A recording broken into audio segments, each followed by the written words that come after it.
പക്ഷെ മനസ്സിൽ നിന്ന് അവരോടുള്ളതായിരിക്കുന്ന വെറുപ്പും വൈരാഗ്യത്തിൻ്റെയും സങ്കല്പങ്ങൾ കൊണ്ട് അടിച്ചിരിക്കുകയാണെങ്കിൽ ആ അടി പല തവണ നമ്മുടെ അടുത്തേക്ക് തിരിച്ചു വന്നേക്കും.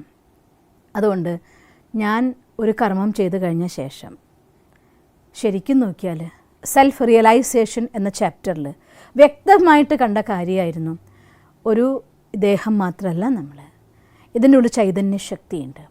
പലപ്പോഴും ഈ ലോകത്തേക്കൊന്ന് കണ്ണോടിച്ച് നോക്കിയാൽ നമുക്കിതിൻ്റെ രഹസ്യം ഈസി ആയിട്ട് മനസ്സിലാക്കാം. പല ആളുകളും തൻ്റെ രാഷ്ട്രീയത്തിൻ്റെ ശക്തി കൊണ്ട് അഥവാ മറ്റ് പല രീതിയിലുള്ളതായിരിക്കുന്ന ഫോഴ്സസ് യൂസ് ചെയ്തിട്ട് അവരുടെ പാപത്തിനെ അങ്ങ് തേച്ചു മാച്ചു കളഞ്ഞ് അതിന് മനോഹരമായിട്ടുള്ള ചില കർമ്മങ്ങൾ കൊണ്ട് പൊതിഞ്ഞു വെച്ച് ആ പാപം മൂടി ശ്രേഷ്ഠരായിട്ട് ഈ ലോകത്തിൻ്റെ മുന്നിൽ ജീവിക്കുന്ന മനുഷ്യന്മാരെ കാണാറില്ലേ നമ്മൾ? ജീവിതത്തിൻ്റെ അവസാനം വരെ അവർ സുഖിച്ചു ജീവിക്കുക എന്ന് കരുതി അവരുടെ കർമ്മത്തിൻ്റെ കണക്ക് അവരുടെ അടുത്തേക്ക് തിരിച്ചു വരില്ലെന്നാണോ അർത്ഥം? തീർച്ചയായിട്ടും തിരിച്ചു വന്നിരിക്കും. ആ കണക്ക് വരുമ്പോൾ അതിന് തുല്യമായിട്ടുള്ള അളവിൽ വരുമ്പോൾ സ്വീകരിക്കാനുള്ള ശക്തി എൻ്റെ ഉള്ളിലുണ്ടോ എന്ന് ആലോചിച്ചിട്ട് വേണം നമുക്കൊരു പാപകർമ്മം ചെയ്യാമെന്ന് മാത്രം. കാരണം മൂടി വെച്ചതായിരിക്കുന്ന കർമ്മക്കണക്ക് അടുത്ത ജന്മത്തിൽ നമ്മളോട് യുദ്ധം ചെയ്യാൻ വരുമ്പോൾ എന്തിനു വേണ്ടി ഞാനിത് അനുഭവിക്കുന്നു എന്ന്